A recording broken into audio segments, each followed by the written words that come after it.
25 सुवर्णपुर आसवे साहा जनसभा संबोधन दलीय कार्यालय देवे मंत्रणा। चलित मास 25 ओडिशा गस्तर आसवे केंद्र स्वराष्ट्र मंत्री अमित शाह अपराह्न सुवर्णपुर जनसभा को संबोधित करेंगे। संध्यारे भुवनेश्वर राज्य कार्यालय दलर वरिष्ठ नेतृवृंद और कार्यकर्ता सह आलोचना करने कार्यक्रम रही बोली राज्य बीजेपी उपसभापति गोलक महापात्र सूचना देते। श्री महापात्र कहते जे ओडिशा रे बीजेपी माँ माटी और मातृभाषा को नहीं लड़ाई आरंभ करिछि। एही लड़ाईर शुभारंभ 25 तारीख अपराह्न सुवर्णपुर माटी आरंभ हेबो। श्री शाह सेठारे एक विशाल जनसभा को संबोधित करेंगे।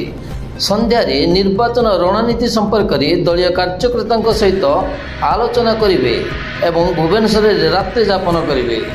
यह राज्य बीजेपी उत्साहित बोली श्री महापात्र कहते। अन्य पक्षरे बलांगीर लोकसभा निर्वाचन मंडली कंटाबांजी एथर मुख्यमंत्री नवीन पट्टनायक प्रार्थी होती।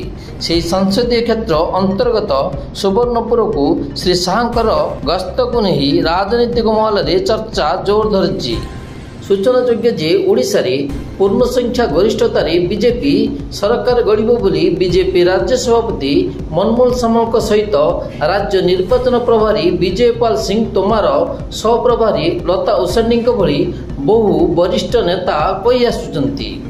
ओडिशावासी समर्थन बल बीजेपी समस्त बाधा दूर करने सफल हेबो एवं ओडिशा रे डबल इंजिन सरकार गठन करियो बोली नेतृत्व वृंद माने बारंबार कहउछंती।